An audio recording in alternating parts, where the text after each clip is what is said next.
Squad, what is up? It's your boy PinoE and I'm back with another video. Make sure you say hi to our friend Christine. She's now a part of the squad, whether she likes it or not. To be honest, I knew she wouldn't have any info on the 2Ks, but I was bored.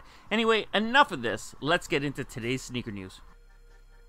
First up for today, we have ASICS, and Pada is proud to present the ASICS Gel Light 3 Pada exclusive, an ASICS Gel Light 3 special makeup designed by Pada. The ASICS Gel Light 3 Pada exclusive combines birch and burgundy as base colors for the upper materials, which consists of nubuck and premium suede. Detailed features include a perforated toe box, 3M reflective heel logo, and underlaid beneath the ASICS striping. Every pair comes with a rubber Pada exclusive keychain hang tag, and you can find this pair releasing at Pada retail locations in Amsterdam and London on Friday, June 9th, with an online release to be announced. Next up, we have Ewing brand, and a look at the brand's June releases, which is highlighted by the second 2 Chainz collaboration. The pair was designed by 2 Chainz himself, and it comes in an off-white upper with speckled detailing, sitting on a gradient white and black mid, and a black back half. Adding a touch of personalization to this pair, the heel receives dual branding, with the left heel sporting the number 33 and Ewing branding, while the right heel has the number 2 with Chainz branding. Pretty dope shoe. I couldn't wear these. I find the silhouette very bulky, but I still like them. Also included in the June drops are the Dream Blue Suede and the Ewing 33 High USA, which is the perfect shoe for the 4th of July. If you're a fan, you can look for these pairs to drop in about a week's time on the Ewing Athletics website. Over to Under Armour, and there's really nothing to say here, but we have a look at an away colorway of the Curry Under Armour 4. I still think this is a dope silhouette, and the rumor for now is they may be releasing around back to school time in September, so stay tuned for more, but let's move on. Now on over to the NMD section of this video, because there's a lot of NMDs to talk about, like this pair up on screen, the Adidas NMD R1 Black and Gray. If this pair looks familiar to you, it's because the colorway is very similar to the Adidas Consortium Key City from back in 2015. Anyway, back to this pair. It comes dressed in core black, gray 2, and footwear white, constructed of a mesh upper with 3M detailing hitting the 3-stripe branding. There's no exact date for these just yet, but they should be dropping soon for $130. Next up, we have the Adidas NMD R1, and yo, I'm confused. Since the R2 was released, we've seen more models drop in the R1 silhouette than the newer R2, and I don't really understand that, but whatever, right? This pair comes in a prime knit upper carrying the glitch camo motif in a mixture of light and dark gray tones. The 3-stripe branding is hit with the same gray tonal makeup as the upper, with Japanese writing running down the first stripe. Finishing this one off is a light gray heel tab, matching gray EVA inserts, a white mid, and white outsole. The date for these is soon, and the price is $170. Add another R1 to the ever-growing summer drops, and what we have up on the screen next are the Adidas NMD R1 Legion Ink. For this pair, Adidas chose to dress the mesh upper in a Legion Ink in trace blue colorway, with matching heel tab, pull tab, and cage. Of course, the shoe sits on a white mid, but the EVA inserts will come in a Legion Ink in gum light brown, matching the gum bottom outsole. Again, with this pair, there is no exact date, but they are expected in the near future with the retail price of $130. Holy shit, enough NMDs already, but I'm gonna muscle my way through this for the squad. In all honesty, this pair sucks. I don't like it one bit, and they are the NMD R1 Primeknit Utility Gray Camo.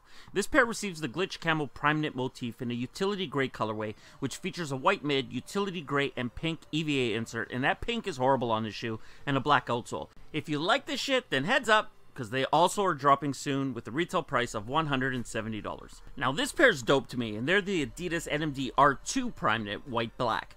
Guys, girls, whoever's watching this, these are dope. They come in a full white Primeknit upper with black detailing hitting the heel tab, pull tab, EVA insert, and outsole. What I really like about this pair are the hits of red stitching on the heel tab and the outer edges of the EVA inserts. It adds a nice but subtle touch of color. This pair actually drops this weekend on June 10th at select Adidas Originals retailers for $170. And last up for Adidas, we have the official images of the, and I need to take a deep breath for this name because they just keep getting longer.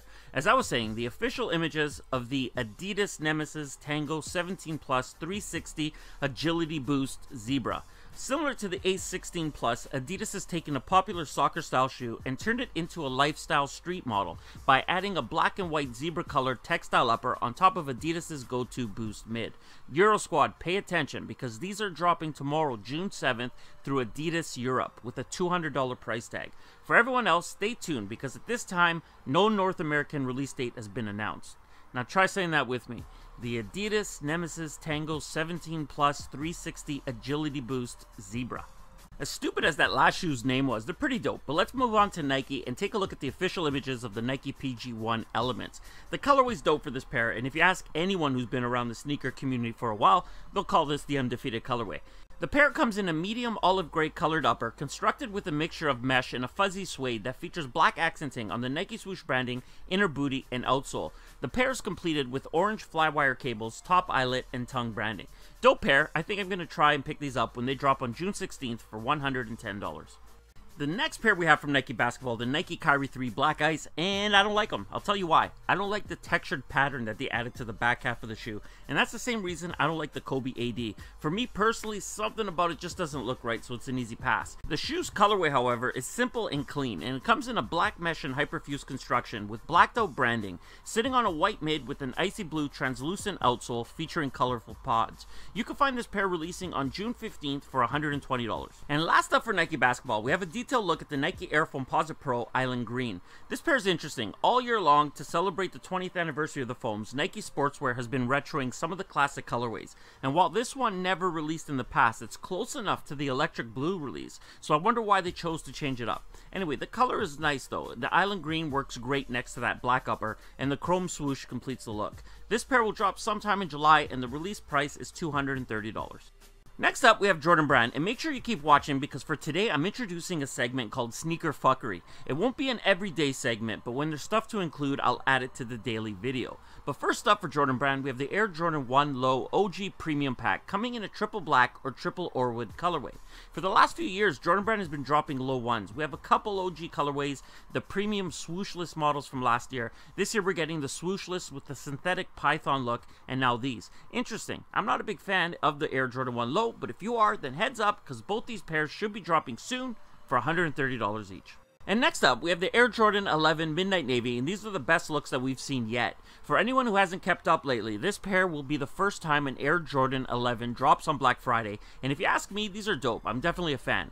For this year's release, Jordan Brand continues with the higher patent leather cut and widow's peaks that they brought back last year with the Space Jams. Now, to answer a few questions I've received about these lately, they will be available in both men's and grade school sizes. I don't yet know if they'll be available in toddler or preschool, so stay tuned for that. And although there will be a lot of pairs releasing, and I mean a lot, you probably shouldn't sleep. I expect these will sell out. November 24th is the date, and $220 is the price. And last up for Jordan Brand, we have the official images of the Air Jordan 13, Air Jordan 14 Defining Moments pack. Surprisingly, I still get asked why the 13 and 14 are in a pack together if MJ never wore the 14 during the NBA Finals. Well, let me explain. Although the 14s came out during the 1998-99 season, MJ won his 6th and final ring in 97-98. During those NBA Finals, Jordan was wearing the Air Jordan 13, but he did also debut the Air Jordan 14 on his way to the championship. And to honor that season, rather than releasing a Champagne and Cigar 13 pack, we get the DMP instead. Now, for those of you at home keeping track, we got the Cigar and Champagne 6s, 7s, and 8s. We're now getting the 13-14 DMP pack, which only leaves pairs that he wore for his 4th and 5th rings, the 11s and the 12s. All I know is if Jordan Brand plans to complete this series, which I hope they do, that 11 pack is going to be beyond hype. Anyway, back to these. They're dope, but I'm passing because I'm not a fan of the 14 silhouette. But for those of you who need these, then heads up because they drop on June 14th in men's sizing for $500 and grade school sizing for $350. Good luck. So for everyone still watching, let's get into today's fuckery segment, which I need to share with you all. Up on screen, we have a pair of the Adidas Yeezy Power Phase Calabasas, and they're fake. This should scare some of you, not because the shoes are fake, but because Captain Shithead is also creating replica StockX hang tags. I was thinking about what StockX could do to manage this, and first off, this is definitely not their fault. Hindsight is great, but I'm thinking they never imagined that their hang tags were going to get knocked off. But if they want to be able to maintain integrity of their authenticated items, they need to come up with a solution. I'm a fan of StockX. I like their website, I like their app. They're both easy to use. I like how the ask and bid system works. It's dope how they inspect the shoes to confirm that they're legitimate and ship them out with their tag. The purpose of that tag is so someone could resell a pair should they wish, and you as a buyer should feel comfortable that they received StockX authentication. But that means fuck all now, since I'm sure these tags are or will be available for sale. I don't have an answer for StockX, but it's something they need to address in order to maintain the integrity and value that the hang tag holds. My first thought when I started thinking about this is maybe they could add a hologram with matching hologram on an authentication card, along with a database that you could search the authentication number. This is similar to how sports authenticators work today, but that would no doubt cost more money, which would mean we would pay more. So my question of the day, would you be willing to pay more money to have that system in place? Leave your comments below. And that does it for today's video, everyone. If you enjoyed it, and I hope you did, hit that like button. If you're new around here, subscribe, join the squad. If you have something to say, leave it in the comments below. And I'm out.